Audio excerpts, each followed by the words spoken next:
என் அன்பு குழந்தையே, இரவும் பகலும் பாராமல் செய்த துரோகத்தில் இருந்து மீள முடியாமல் கண்ணீர் வடித்துக் கொண்டு இருக்கிறது. அதனால் இந்த கண்ணீருக்கு இந்த பதிவானது பதில் சொல்லப் போகிறது. அவர்களுக்கு உண்டான தண்டனை எப்படி கொடுக்கத்தான் போகிறேன், உனக்கு முழுவதுமாக விளக்கப் போகிறேன். அதனால் தான் உன் கண்முன்னாடி 2 நாட்களுக்குள் உன்னை தேடி அந்த செய்தி வரப்போகிறது.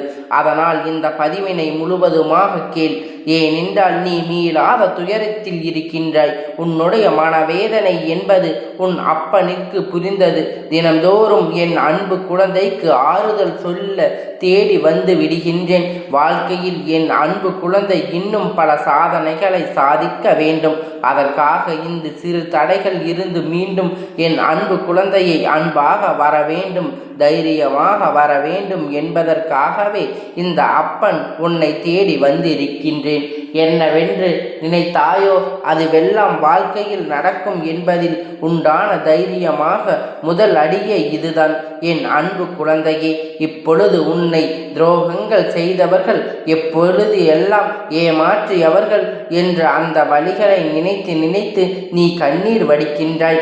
ஆனால் நீ சிந்தும் ஒவ்வொரு கண்ணீருக்கும் அந்த கர்ம வினையானது அவர்களுக்கு சரியான பாடத்தை கற்றுக் கொடுக்கும். என் அன்பு குழந்தையே, அந்த பாடம் என்ன தெரியுமா? அதற்கு முன்னதாக இப்பொழுது சிறு விஷயத்தை உனக்கு சொல்ல விரும்புகின்றேன். வாழ்க்கையில் நம் மிகப்பெரிய விஷயத்தை அடைய வேண்டும் என்பதனால் சிறு சிறு தடைகள், பல கஷ்டமான சூழ்நிலைகளை கடக்க வேண்டியிருக்கிறது. அதுவும் யதார்த்தமாக தெரியும். வாழ்க்கையில் அடுத்த கட்டத்தில் நீ மிகப்பெரிய விஷயத்தை சாதிக்க போகிறாய். அதில் ஒரு நபரை நீ பார்க்க வேண்டியிருக்கும். என் அன்பு குழந்தையே, பலன் அவரை நீ சந்திக்க வேண்டியதற்கு, அந்த சந்திப்பிற்கு, அந்த சந்திக்கும் நபருக்கெல்லாம் நல்லவர்கள் என்று நீ நம்பிவிடக்கூடாது அல்லவா? இப்பொழுது நீ அனுபவிக்கும் கஷ்டங்களுக்கும் துரோகங்களுக்கும் எதிர்காலத்தில் உன்னை வாழ வைக்கும் உண்மையானவர்கள் யார், பொய்யானவர்கள் யார் என்று நீ சிந்தித்து முடிவுகளை எடுக்க வேண்டும். அந்த முடிவால் உன் வாழ்க்கை இன்னொரு முறை இந்த வகையில் தடைகளை, கஷ்டங்களையோ துரோகங்களையோ அனுபவிக்க முடியாது. அதற்காகத்தான் இந்த பாடத்தை உன் வாழ்க்கையில் நான் அனுபவித்து கொடுத்திருக்கிறேன் என் அன்பு குழந்தையே. ஏனென்றால் வருங்காலத்தில் என் அன்பு குழந்தை உலகம் போற்றும் அளவிற்கு வாழ்க்கையை வாழப்போகிறது. அந்த பாதையை நான் உருவாக்கி விட்டேன் ஏற்கனவே. என்று என்னையோ என்று நினைத்து அப்பன் என் வாழ்க்கையில் உள்ள பிரச்சனைகளை தீருங்கள் என எவரும் கிடையாது.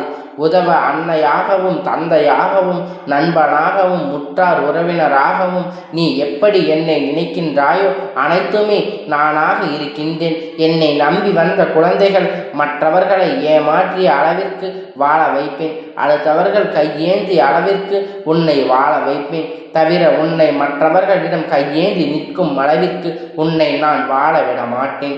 அதற்கு வாய்ப்பே கிடையாது. என் அன்பு குழந்தையே, இன்று சில துரோகங்களை நீ கண்ணீர் வடித்து கொண்டு இருக்கலாம்.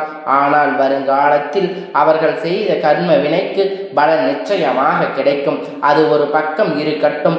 ஆனால் நீ மீண்டும் வர வேண்டும், நீ சாதிக்க வேண்டும். மற்றவர்களுக்கான கண்ணீர் வடிப்பதற்காக இந்த பிறவியை நீ எடுக்கவில்லை.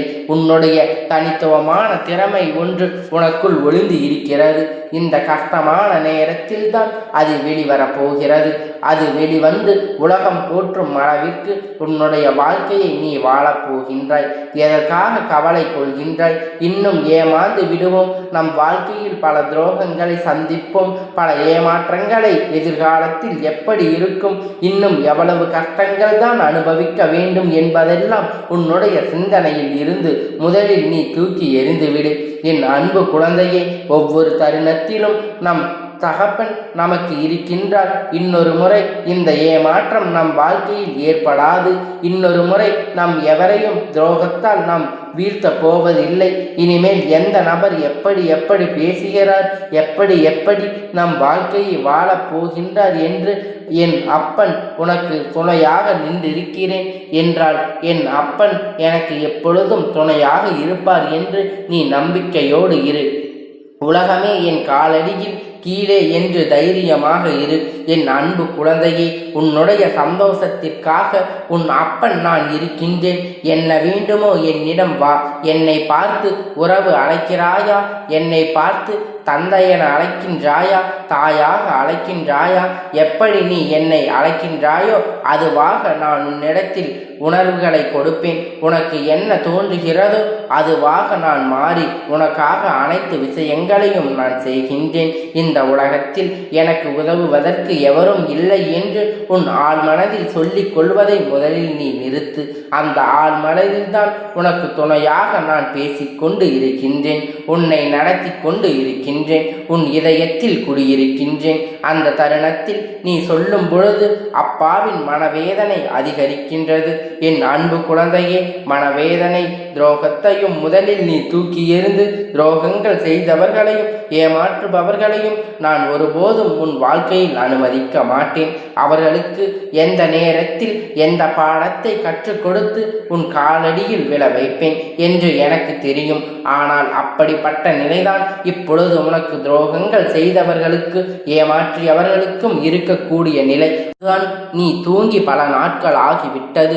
உன்னுடைய செவிகளில் அந்த துரோகமும் ஏமாற்றம் எண்ணங்களும் வந்து வந்து போகிறது. அவர்கள் பேசிய அலட்சிய வார்த்தைகள் தான் உன் செவிகளில் தள்ளி தள்ளி விழுகிறது. அந்த செவிகள் தான் இன்றும் நீ வாழ வைக்கக்கூடிய அளவிற்கு உன் அப்பன் அவர்களுக்கு தண்டனை கொடுத்திருக்கிறேன். என்ன தண்டனை தெரியுமா? அவர்கள் வாழ்க்கையில் மீள முடியாத துயரத்தை கொடுத்திருக்கிறேன். எங்கே அடித்தால் எங்கே வலிக்கும் என்று ஒரு விஷயம் இருக்கிறது அல்லவா? அங்கே அடித்து விட்டேன். என் அன்பு குழந்தையே, இனிமேல் அவர்களுக்கு எந்த ஒரு விலங்குக்கு கூட ஒரு துயரம் செய்ய அளவிற்கு அவர்களுக்கு மனம் வராது. அந்த அளவிற்கு அவர்களுக்கு பாடத்தை கற்பித்திருக்கிறேன். இனிமேல் ஒரு சிறு எறும்புக்கு கூட துரோகத்தை செய்யக்கூடாது. அந்த அளவிற்கு அவர்களுக்கு பாடத்தை உணர்த்து கொண்டிருக்கிறேன். என் அன்பு குழந்தையே, அந்த துரோகத்தால் அவர்கள் வாழ்க்கையில் ஏமாற்றி அவர்களுக்கு என்ன தண்டனை கிடைக்க வேண்டுமோ அதைவிட 2 மடங்கு கிடைத்திருக்கிறது. தண்டனையானால் அப்பனுடைய பிள்ளைகளுக்கு துரோகங்கள் செய்யக்கூடிய மனதிற்கு கண்டிப்பாக நரக தண்டனை தான். என் அன்பு குழந்தையே, வரும் காலங்களில் அவர்கள் நரக வாழ்க்கையை வாழ்வார்கள். அந்த வாழ்க்கை இன்று ஆரம்பித்து விட்டது. ஆனால் இன்று 2 நாட்களில் அவர்கள் என்ன நிலையில் ஆகிறார்கள் என்று உன்னுடைய செவிகளுக்கு அந்த தகவல் எட்டும். அது அப்பன். ஏனென்றால் என் அன்பு குழந்தை அன்பானது உண்மை. அந்த கண்ணீருக்கு, நீ சிந்திய கண்ணீருக்கு கூட அந்த துளி கூட அவர்கள் பாவ கணக்கில் இருக்கும். பல மடங்காக அது அதிகரித்து கொண்டு இருக்கிறது. இனிமேல் அவர்கள் வாழவும் முடியாது. இந்த அப்பன் அதற்கு வழியும் விட மாட்டேன். இனிமேல் உனக்கு ஏமாற்றுபவர்களை, துரோகம் செய்தவர்களை காலடியில் விழ வைத்து நீ மன்னிப்பு கேட்டால்தான் உனக்கு வாழ்க்கை, இல்லை என்றால் உனக்கு நரக வாழ்க்கைதான் என்று அப்பேற்பட்ட தண்டனையை உன் அப்பன் அவர்களுக்கு கொடுத்திருக்கிறேன். என் அன்பு குழந்தையே, தண்டனை சீக்கிரம் கூடிய விரைவில் அல்லவா? இன்னும் 2 நாட்களில் அது உன் கண்ணில் புலப்படும், செவிகளுக்கு எட்டும். பிறகு உன் அப்பன் உன் மீது உள்ள அன்பு எவ்வளவு சக்தி வாய்ந்தது என்று நீ புரிந்து கொள்வாய், தெரிந்து கொள்வாய். என் பாதத்தில் விழுந்து அன்பு கண்ணீருக்கு, ஆனந்த கண்ணீருக்கு படிப்பாய். அப்பா, எனக்காக இதை செய்திருக்கிறீர்கள். என் மீது உங்களுக்கு எவ்வளவு பெரிய அன்பு இருக்கிறது என்று எனக்கு தெரியாமல் போய்விட்டது. நான் உங்களை தீண்டி விட்டேன். சில சமயங்களில் உங்களை அவசியமில்லாமல் பேசிவிட்டேன் என்று நீ என் மீது புலம்பும் தான் போகின்றாய். ஆனந்த கண்ணீர் வடிக்கத்தான் போகின்றாய். அப்பொழுது தெரியும் உன் மீது நான் கொண்ட அன்பு. ஆனால் இப்பொழுது நீ இந்த பதிவினை கேட்டு தைரியமாக இருக்க வேண்டும். இது உன் வாழ்க்கையில் தவறாக நடக்கவில்லை. நீ சரியான பாதையில் தான் சென்றிருக்கிறாய். ஆனால் உன் மனநிலையானது தவறாக நடக்கிறது. அனைத்தையும் நான் விளைவிட்டேன் என்ற சிந்தனை உன் வாழ்க்கையில் பதிந்து கொண்டு இருக்கிறது. அதை முதலில் நீ தூக்கி எறிந்துவிடு. எப்பொழுதும் உன் வாழ்க்கை மட்டுமல்ல, உன் இதயத்திலும் நான் குடியிருந்து விட்டேன். நீ நடந்தும் பாதையை அனைத்தையும் சரியாகத்தான் நடக்கும். ஏனென்றால் உன்னுடைய கரங்களை பிடித்து நான் வழி நடத்தி கொண்டு இருக்கிறேன். அதனால் தவறாக வாய்ப்பு இல்லை. உன் வாழ்க்கையை தவறாக முடிவதற்கு வாய்ப்பே கிடையாது. ஆனால் தைரியமாக இரு. பிறகு உன்னை பேச சில நபர்கள் கண்ணீரோடு கவலையோடு கஷ்டப்பட்டு கொண்டு இருக்கின்றார்கள். அந்த நபருக்கு எல்லாம் இந்த பதிவினை உன் பொன்னான கரத்தினால் பகிர்ந்துவிடு. ஏனென்றால் துரோகத்தில் எதுவும் தவறு தெரியாமல், எந்த வழியும் தெரியாமல், ஆறுதலுக்கு கூட எவரும் இல்லாத நிலையில் அவர்கள் எவருடைய பேச்சையும் கேட்காமல் எனக்கு தனிமையே போதும், வாழ்ந்தால் வாழ்வேன், இல்லை என்றால் வாழ மாட்டேன் என்று அவர்கள் இறுதியில் மூழ்கி இருக்கின்றார்கள். ஆனால் உன்னால் அவர்கள் ஆறுதல் அடைந்தால், சந்தோஷப்படும் அளவிற்கு அவர்கள் முகத்தில் சிரிப்பு வந்தால், அதற்கு நீயே காரணமாக இருக்கும் பொழுது அனைத்து விஷயங்களும் உன்னோடு சேரும். அந்த புண்ணியம் உனக்கே கிடைக்கும். அப்பனுடைய ஆசீர்வாதம் உனக்கு எப்பொழுதும் முழுமையாக கிடைத்து கொண்டே இருக்கும். கந்தா போற்றி, கடம்பா போற்றி, கதிர்வேலா போற்றி, ஆறுபடை வீடு கொண்ட முருகா போற்றி.